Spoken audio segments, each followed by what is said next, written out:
Assalamualaikum warahmatullahi wabarakatuh. Innal hamdalillah nahmaduhu wa nasta'inuhu wa nastaghfiruh wa na'udzu billahi min shururi anfusina wa sayyiati a'malina. Man yahdihillahu fala mudilla lahu wa may yudlilhu fala hadiya lahu.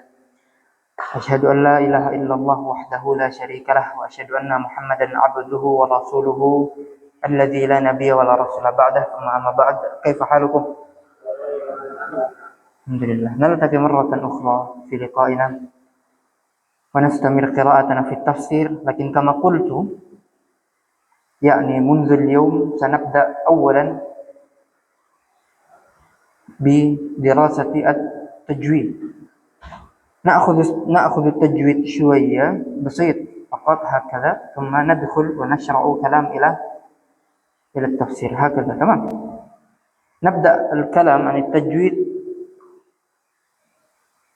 عن مخارج الحروف. Kita akan seperti yang saya sampaikan di pertemuan sebelumnya 2 pekan lalu, insyaallah pekan selanjutnya, pekan ke depan kita akan mulai kajian kita dengan tajwid terlebih dahulu. Kita mulai dari babul makharijul huruf. Tuntas makharijul huruf kita akan sambung ke sifatul huruf. Selesai dari sifatul huruf baru kita masuk ke hukum tajwid. Kita mulai dari nun sakinah tanwin, kita mulai nanti ke hukum mim dan hingga selesai madul lazim. Tamam hakada. Tajwid jalan, tafsir jalan. Sambil kita belajar tajwid, kita belajar tafsir, di sela-sela situ nanti ada tahsin. Oke? Jadi nanti antum bukan hanya mendapat pemahaman dari segi tafsir saja untuk membantu antum menghafal, tapi antum juga akan terbantukan dari segi tajwidnya, terutama dari babul makharijul huruf. Baik, nabda dalam menjelaskan makharijul huruf dan sifatul huruf. Saya akan menggunakan matan manzumah Jazariyah, manzumah al-muqaddimah al-Jazariyah, yang dikarang oleh Syekh Muhammad bin Muhammad ibn al-Jazari, dan menggunakan syarah Fathur Rabbil Bariyah yang dikarang oleh Syekh Mahmud Safwat Salim. Ya. Kita mulai dari babul makharijul huruf. Kita tidak akan mulai dari muqaddimahnya karena kita tidak akan fokuskan ke antum untuk menghafal matan tajwid. Hanya saya barakallahu fikum, saya lihat postingan beberapa hari yang lalu sudah ada ikhwah talib di sini Ustaz, tuntas dari mutun usul salasan dan usul salasan. Masyaallah barakallahu fikum, semoga hafalan matannya bagi yang sudah tuntas bisa diamalkan dan dipraktekkan dalam kehidupan sehari-hari. La ba'sa, la nahfaz al-an, la nurkizu ala mutuni tahfidz, ala mutuni tajwid. Kita tidak akan fokus ke matan-matan tajwid, tapi bukan berarti kita tidak boleh mempelajari tajwid. Kita akan mempelajari tajwid, hanya saja saya tidak akan fokus menjelaskan dari awal muqaddimah al-Jazari, tidak. Saya tidak akan mulai dengan muqaddimah Tuhfatul Atfal, tidak. Saya akan mulai dari makharijul huruf, hal yang paling urgent. Pertanyaannya adalah kenapa para ulama memulai pembahasan atau menjadikan salah satu pembahasan awal dalam tajwid itu adalah makharijul huruf?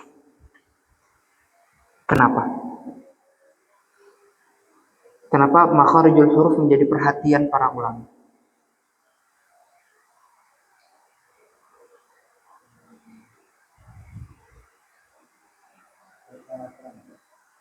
Karena apa kaitannya?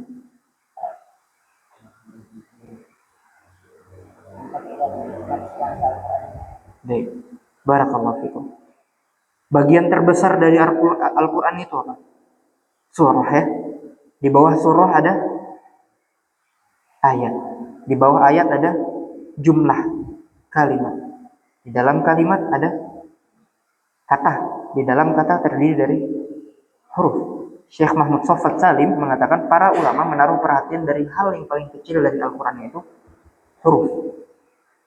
Yaitu hal yang paling kecil dari Al-Quran, huruf. Sehingga para ulama memberikan perhatian dari hal yang paling kecil, yaitu huruf, hingga yang paling besar. Kalau kita belajar ulumul Quran, akan banyak sekali pembahasan, bahkan hingga ke adadul ayat.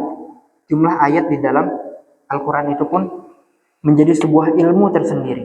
Nah, kita akan mulai dari ilmu yang paling kecil, yaitu huruf.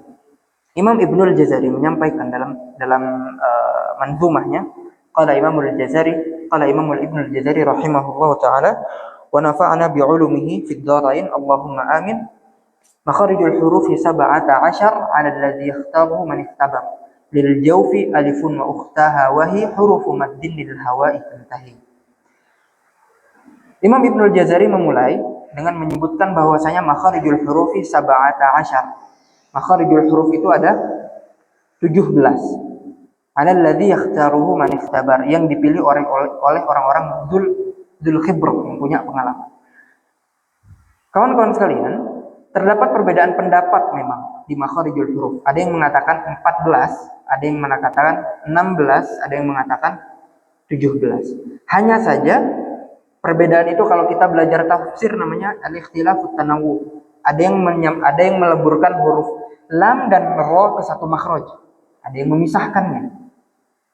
Ya, hanya seperti itu saja. Akan tetapi para ulama ijma bahwasanya makharijul am ada 5. Makharijul am ada 5. Apa saja makharijul am?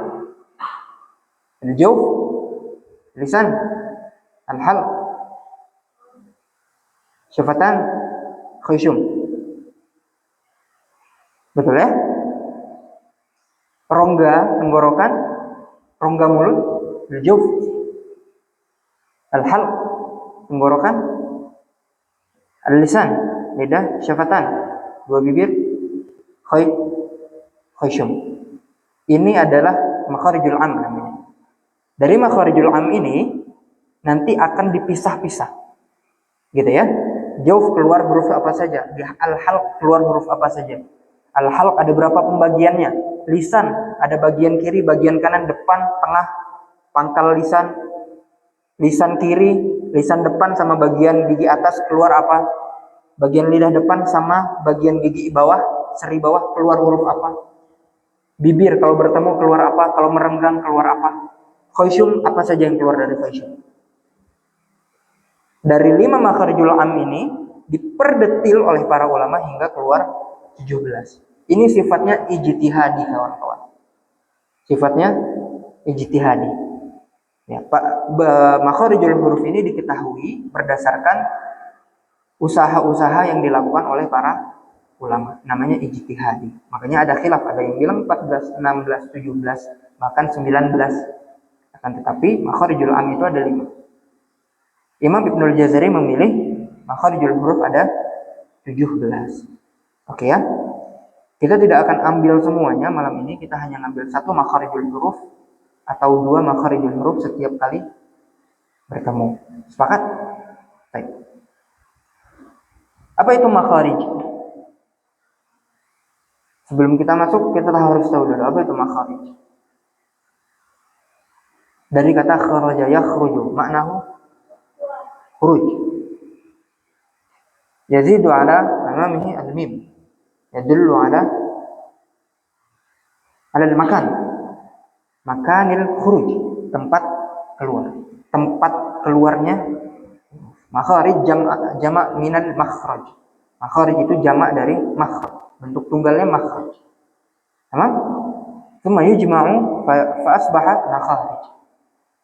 Yadullu ada kathiril makhraj minal huruf, bahwasanya huruf itu tidak keluar dari satu tempat saja, keluar dari banyak tempat. Begitu ya. Amma al-istilah fal makharijul huruf wa mahallu khurujil huruf ma'a tamyizuhu min ghairihi. Tempat keluarnya huruf yang berfungsi untuk membedakan antara satu huruf dan huruf lainnya. Misal hamzah sama ha, tempat keluarnya sama. Hamzah dan ha. Jawf bukan ini ya, tidak ada huruf yang keluar dari dada, kawan-kawan. Aqsal hal, pangkal tenggorokan tempat keluarnya. Kembali aqsal halqi hamzun ha'u, bagian bawah sini. Itu nanti kita akan bahas. Hamzah sama ha sama tempat keluarnya. Lalu nanti yang membedakan apa? Sifatnya yang membedakan. Gitu ya. Kalau ada tempat huruf yang keluarnya sama, nanti ada sifat yang berbeda yang membedakan kedua huruf tersebut.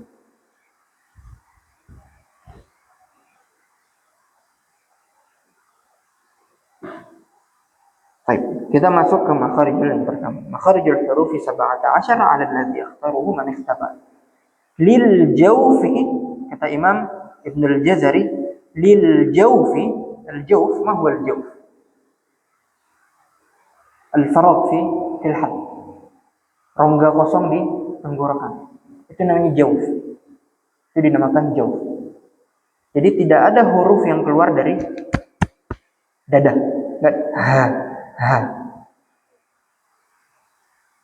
Hamzah dan ha bukan dari dada. Selama ini antum dari dada. Bukan ha. Dari pangkal tenggorokan. Itu makhraj yang kedua yang kita akan bahas pekan depan insyaallah. Makhraj pertama lil jawfi alifun wa ukhtaha. Dari rongga tenggorokan keluar 3 huruf. Alifun wa ukhtaha dan 2 saudaranya. Ada yang tahu 2 saudara alif? Waw dan ya.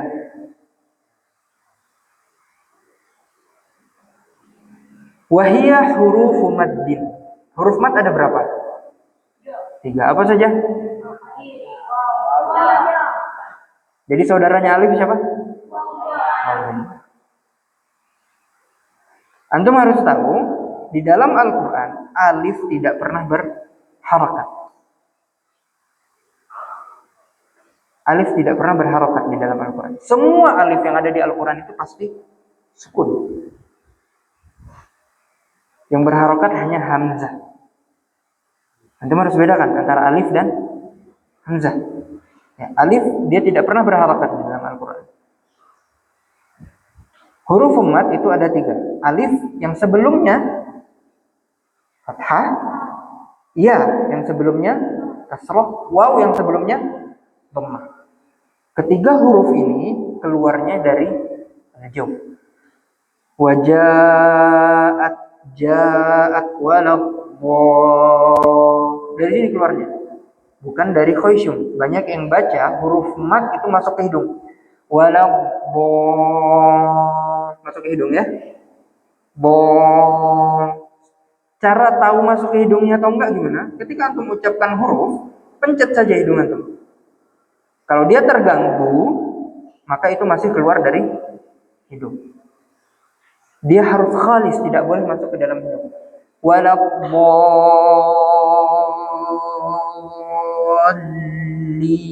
Waladdallin. Karena makharijul huruf, makhraj tempat keluarnya huruf mad itu di al-jawf. Al-jawf. Wadduha, al-jawf, bukan wadduha. Masuk ke hidung kalau kayak gitu, ya. Harus khalis, harus murni keluar dari rongga tenggorokan. Cara bacanya seperti apa? Huruf maddin lil hawa'i tantahi. Ketika kita mengucapkan huruf mad, terutama ketika di akhir-akhir ayat, lil hawa'i tantahi, biarkan hawanya habis dengan sendirinya. Wadduha wal laili idza saja.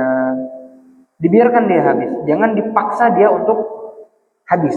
Karena kalau kita paksa dia untuk habis, jatuhnya seperti ada hamzah. Wadduha wal laili idza saja. Itu saya paksakan untuk habis. Seolah-olah ada hamzahnya di situ, dan itu salah. Tamam. Jadi makhraj yang pertama al-jawf. Apa saja yang keluar dari al-jawf? Alif qablaha fathah. Yang keluar dari al-jawf adalah huruf-huruf mad. Apa saja huruf-huruf mad? Alif yang sebelumnya fathah. Waw yang sebelumnya dhammah, ya yang sebelumnya kasrah. Tamam? Pahimna? Oke. Itu makhraj kita malam hari ini. Al-jawf. Ada pertanyaan terkait makharijul huruf yang ini? Cukup jelas? Bagaimana cara baca yang tepat? Dipaksa habis atau dibiarkan habis dengan sendiri? Biarkan habis dengan sendirinya. Tapi bukan berarti antum harus panjangkan. Mentang-mentang nafas belum habis. Wadduha. Enggak juga. Ya, itu juga sama karena hukumnya di situ mad asli 2 harakat. Dibiarkan habis bukan berarti dipanjangkan. Wadduha. Jangan dibaca wadduha. Beda enggak? Antara wadduha dan wadduha. Beda? Jelas bedanya? Yang mana yang benar? Yang pertama atau yang kedua? Yang paham tum? Alhamdulillah. Insyaallah nastamir qira'atana fi tajwid fi liqa' al-madi. Al-an nashra' wa natakallam shuyya an at-tafsir. Aina wasalna fi surati Quraisy, صح؟ الآن ندخل إلى سورة الماعون. صحيح ولا لا؟ صحيح؟ أنت متأكد ولا لا؟ Tamam. Kita akan baca sama-sama tafsir surat Al-Ma'un. Surat Al-Ma'un merupakan surat Makkiyah. Ijma' al-ulama ala anna hadhihi surah Makkiyah. Para ulama ijma', mufassir ijma' semuanya. Ijma' itu bukan hanya terjadi di fikih saja kawan-kawan. Ya, mungkin selama ini antum sering dengar ada ijma' di fikih, ijma' di fikih. Pun ada ijma' di tafsir. Di tafsir juga ada ijma'.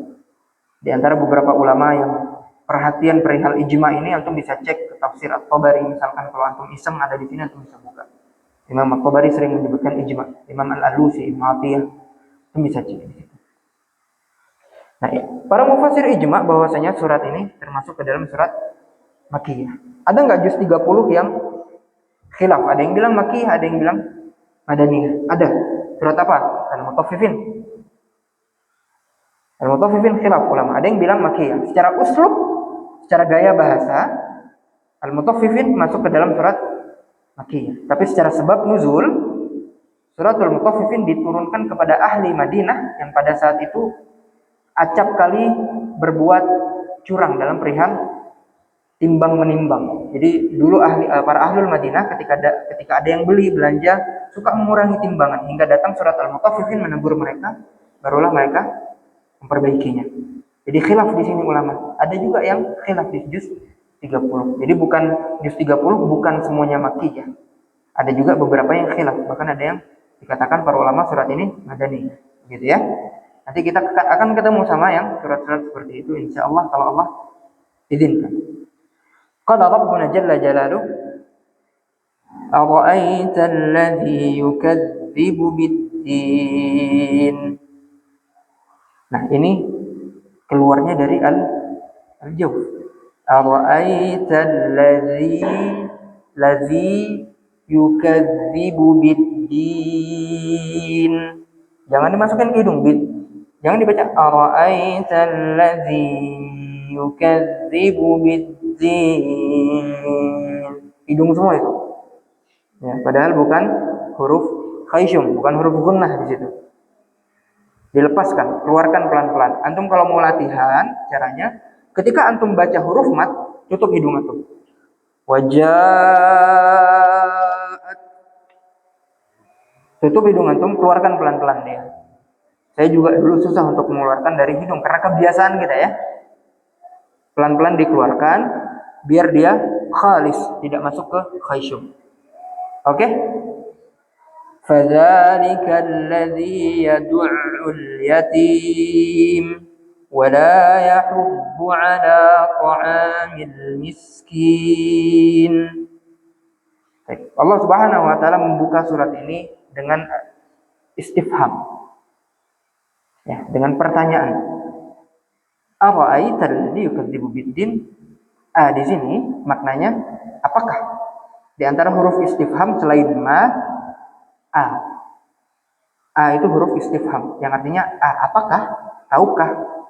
Ara'aita alladhi yukadzibu bid-din. Tapi pertanyaan saya, apakah Allah bertanya di ayat ini? Allah memaksudkan untuk mencari jawaban atau tidak? Hmm? Lil istifham atau laysa lil istifham? Allah berarti kalau lil istifham menunjukkan Allah tidak tahu. Lil istifham atau laysa lil istifham? Laysa lil istifham. Setiap pertanyaan-pertanyaan yang ada di Al-Qur'an kalau bukan untuk litawbih, untuk menjelekkan keadaan orang yang melakukan hal tersebut, mengenyek ya, menjelekkan. Apa yang dia perbuat itu buruk. Makanya istifham litawbih, untuk menunjukkan buruknya perbuatan. Atau litakrir, untuk menetapkan kekuasaan Allah Subhanahu wa taala. Atau litakzim, untuk menunjukkan keagungan sesuatu. Amma yatasaalun 'anil naba'il 'azim. Amma di sini istifham. Apakah Allah tidak tahu? Maknanya Allah bertanya, apakah berarti Allah tidak tahu tentang apa yang sedang dipertanyakan? Tidak, Allah tahu. Akan tetapi istifham itu untuk menunjukkan keagungan apa yang sedang dipertanyakan oleh kaum kafir Quraisy. Apa yang sedang ditanyakan mereka? An-naba' al-'azim. Apa itu an-naba'ul 'azim? Para ulama mengatakan, ada yang mengatakan itu al-qiyamah, ada yang mengatakan itu Al-Quran. Khilaf di situ, nanti kita akan baca tafsir. Tapi di sini istifham laisa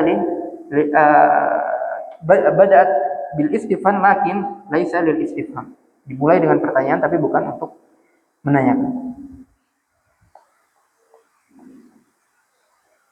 Ara'aita alladzi yukadzibu biddin. Allah Subhanahu wa taala membuka di sini dengan bertanya kepada Nabi Muhammad sallallahu alaihi wasallam, "Tahukah wahai engkau Muhammad, alladzi yukadzibu biddin?" Orang yang seperti apa sih orang yang yukadzibu biddin? Yang mengingkari hari pembalasan. Ad-din, apa maknanya ad-din? Maliki yaumiddin. Al-jaza. Ad-din bermakna al-jaza. Ara'aita alladzi yukadzibu biddin? Ay ara'aita ya Muhammad humul ladzina yukadzibuna bil jaza. Apakah engkau tahu wahai Muhammad orang yang seperti apa yang mendustakan hari pembalasan itu? Kata Allah Subhanahu wa taala. Ara'aita ya Muhammad alladzi yukadzibu bi wuqu'il jazaa'i thawaban wa iqaban yaumal qiyamah fa huwa la yuti'u Allah bi fi'li awamirihi wa jitinabi nawahihi. Mereka itu orang-orang yang tidak taat kepada perintah Allah Subhanahu wa taala dan tidak menjauhi apa yang Allah larang. Oke? Setelah itu Allah Subhanahu wa taala menjelaskan ciri-ciri orang yang yukadzibu biddin tersebut. Gimana sih orang yang yukadzibu biddin? Ada yang mau baca ayat selanjutnya? Allah terangkan di situ. Ara'aital ladzi yukadzibu biddin. Setelah itu Allah jelaskan di antara ciri-ciri orang yang mendustakan hari pembalasan adalah fadzalikal ladzi yad'ul yatim. Orang-orang yang gemar menghardik anak yatim, yang tidak memberikan hak anak yatim, yang menahan hak anak yatim. Itu diantara ciri-ciri orang yang mengingkari hari pembalasan. Fadzalika allazi yad'ul yatim. Mereka itulah adalah orang-orang yang acap kali gemar menghardik anak yatim. Fadzalika min sifatihi annahu yadfa'ul yatim bisyiddatin wa unfin. Mereka sering menghardik anak yatim dengan keras dan kasar. Wala yahtamu bi ikramihim, dan mereka tidak peduli, tidak memberikan perhatian untuk memuliakan anak yatim. Selain menghardik, berarti mereka juga gemar untuk menahan hak anak yatim. Itu ciri-ciri dari orang yang mengingkari hari pembalasan. Mereka tidak memuliakan anak yatim, mereka tidak memenuhi hak-hak anak yatim yang ditinggalkan oleh walinya. Itu termasuk sifat dari orang yang mengingkari hari pembalasan. Sekarang pertanyaan saya, siapa orang yang mengingkari hari pembalasan? Siapa orang yang tidak percaya pada hari akhir? Orang kafir. Sehingga di antara ciri-ciri orang yang mengingkari hari pembalasan, orang yang dikatakan kufur itu adalah dia tidak pernah memuliakan anak yatim. Bahkan cenderung menjelekkan, berlaku kasar kepada anak yatim. Padahal Islam datang untuk memberikan kemuliaan kepada anak yatim. Banyak sekali perintah-perintah kita untuk ikramul aitam, untuk memuliakan anak yatim. Fadzalika alladzi yad'ul yatim. Lalu apa? Ciri selanjutnya, wala yahuddu ala ta'amil miskin. Dan dia tidak yahuddu, tidak memotivasi orang lain juga untuk memberikan makan pada orang miskin, masakin. Ciri yang pertama orang yang mengingkari hari pembalasan itu atau orang yang kufur itu adalah pertama tidak memuliakan anak yatim. Yang kedua, tidak mau bersedekah kepada orang miskin. Sudah dia tidak mau bersedekah dan dia juga tidak mau memotivasi orang lain untuk bersedekah, bahkan cenderung menghalangi orang lain ketika ingin berbuat baik kepada orang miskin. Bukan hanya tidak mau untuk bersedekah, tapi dia juga menahan orang lain untuk bersedekah. Dia tidak memberikan motivasi kepada orang lain untuk bersedekah kepada orang miskin. Ini ciri yang kedua. Ada dua ciri dalam surat ini berarti orang-orang yang dicap oleh Allah Subhanahu wa taala sebagai mukadzibu biddin, orang yang mengingkari hari pembalasan. Balasan bagi orang yang mengingkari hari pembalasan tidak lain dan tidak bukan hanyalah neraka. Di antara sifatnya disebutkan dalam surat Al-Maun ada dua. Yang pertama, sifat orang mukadzibu biddin ini adalah satu, tidak mau memuliakan anak yatim. Kedua, tidak mau bersedekah kepada orang miskin, dan dia juga gemar menahan orang lain agar bersedekah kepada orang miskin. Ini dalam surat Al-Maun Allah sampaikan dua sifat ini. Kalau ada orang yang memenuhi dua sifat ini, maka dia dicap sebagai orang mukadzibu biddin, orang yang mengingkari seperti orang yang mengingkari hari pembalasan. Tidak ada lain dan tidak bukan, maka balasan bagi orang yang seperti ini hanyalah neraka. Mafhumul mukhalafahnya, kalau kita tidak ingin dicap sebagai orang yang mengingkari hari pembalasan dan diancam dengan neraka, maka yang harus kita lakukan adalah ikramul aitam, memuliakan anak yatim. Yang kedua yang harus kita lakukan adalah agar kita tidak masuk ke dalam golongan ini. Yang pertama, selain memuliakan anak yatim, kita juga harus gemar bersedekah kepada orang miskin. Baik ya. Walaupun para ulama khilaf di sini. Ada yang mengatakan miskin dan fakir itu sama. Ada yang membedakan. Miskin adalah orang yang punya kecukupan untuk makan di hari itu saja, tapi belum tentu besok cukup. Kalau orang fakir yang tidak memiliki harta sama sekali. Terlepas dari khilaf yang terjadi, kita tidak bisa menghilangkan bahwasanya yang salah satu yang disunnahkan, dianjurkan dalam Islam adalah bersedekah kepada orang yang membutuhkan. Terlepas dia miskin atau fakir, kewajiban kita sebagai orang yang berkepunyaan adalah untuk bersedekah. Kalau kita ingin keluar dari cap mukadzibu biddin, ingin lepas dari sifat orang yang dicap sebagai pengingkar atau orang yang mengingkari hari pembalasan dan diancam dengan neraka, maka kita harus memuliakan anak yatim dan kita harus gemar bersedekah kepada orang miskin dan juga memotivasi orang lain untuk bersedekah. Tamam? Oke? Selanjutnya Allah Subhanahu wa taala berfirman. Sudah dalam pembahasan yang lain ini. Yang pertama, Allah membahas tentang orang yang mengingkari hari pembalasan serta ciri-cirinya. Lalu ayat setelahnya Allah membahas tentang orang yang celaka. Namun uniknya Allah menempelkan orang yang celaka itu kepada orang yang melakukan salat. Maka celakalah bagi orang-orang yang salat.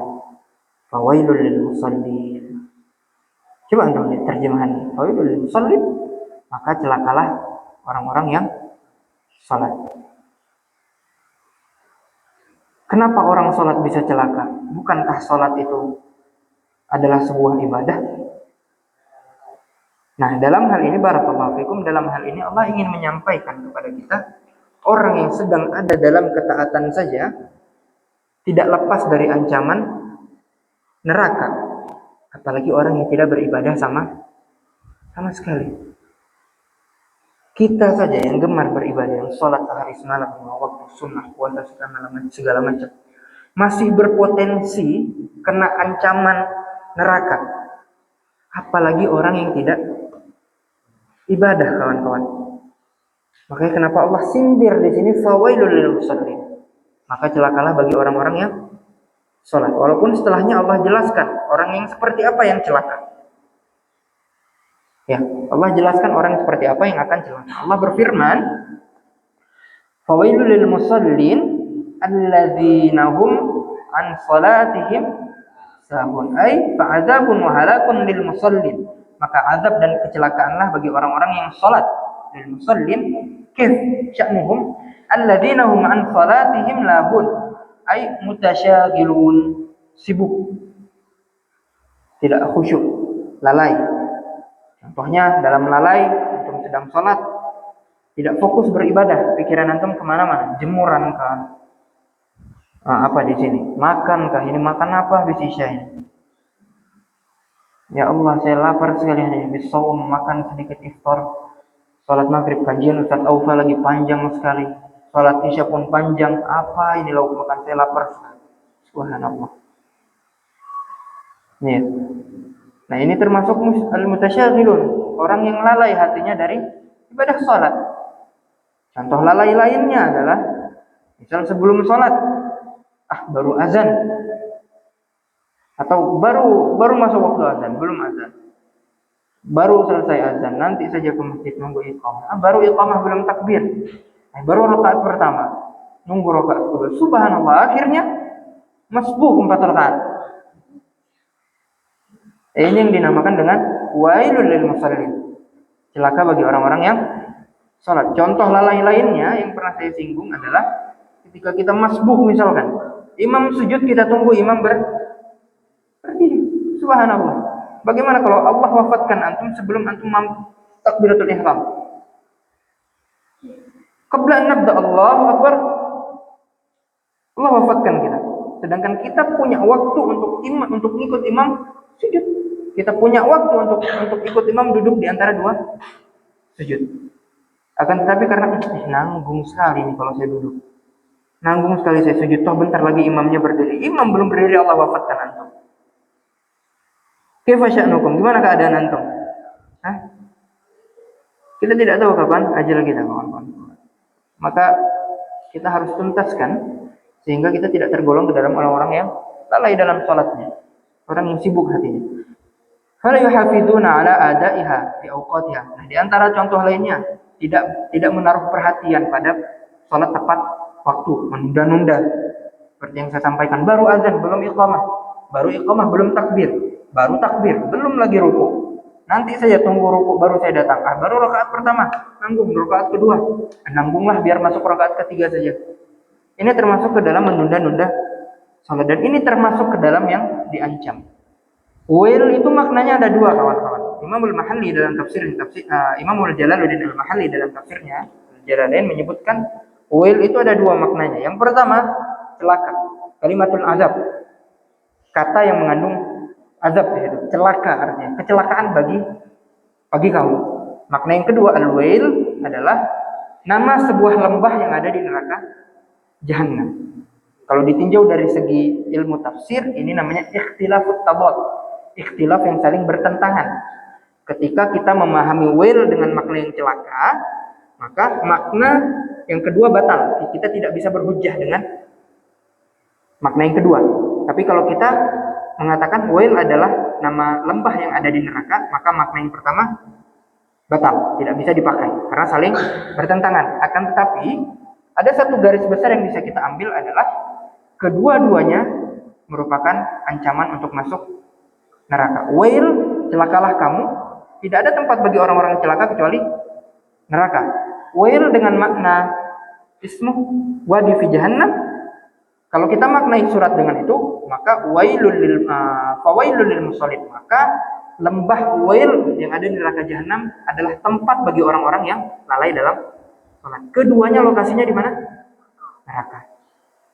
Walaupun ini ikhtilafut tabad, kan tetapi secara garis besar maknanya sama.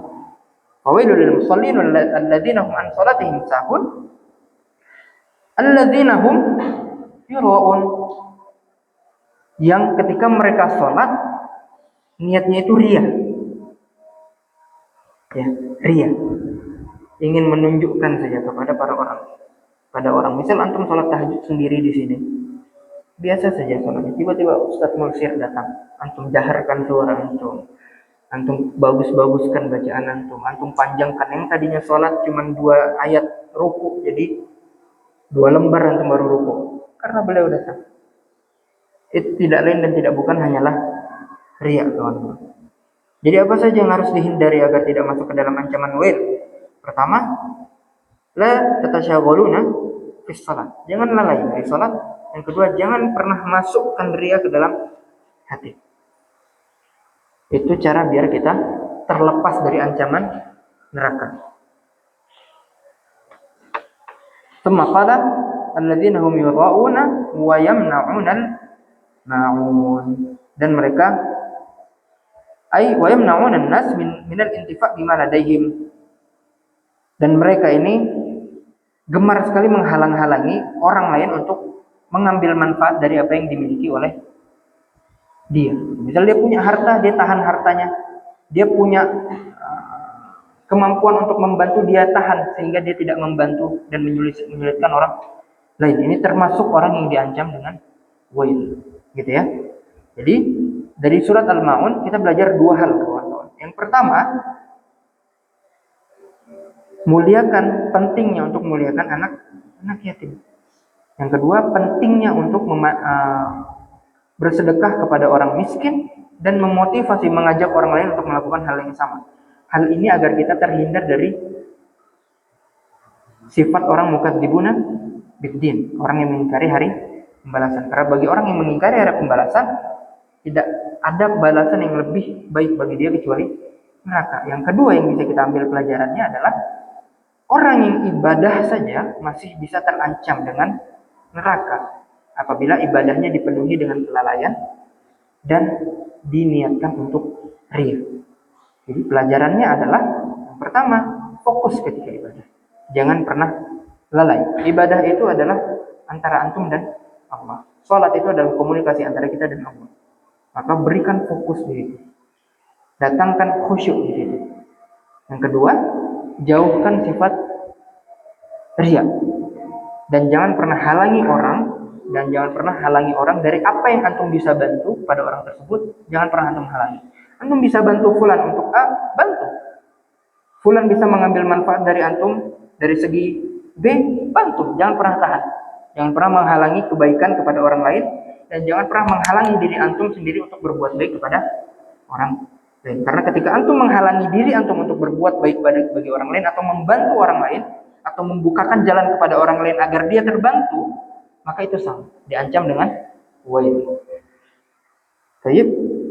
Fahimna? Intahina min tafsir surat Al-Maun. Kita sudah selesai dari tafsir surat Al-Maun. خلاص جاء الوقت الأذان. جاء الوقت الأذان. نكتفي بهذا القدر. الأسبوع الآتي نستمر إلى تفسير سورة الكوثر ومخارج الحروف الثاني والثالث بالرابع. تمام؟ جزاكم الله خيرا. هناك السؤال أو الأسئلة؟ ما في؟ تمام. نختتم بدعاء كفارة المجلس. سبحانك اللهم وبحمدك أشهد أن لا إله إلا أنت أستغفرك وأتوب إليك. جزاكم الله خيرا. بارك الله فيكم ووفقكم الله. السلام عليكم ورحمة الله وبركاته.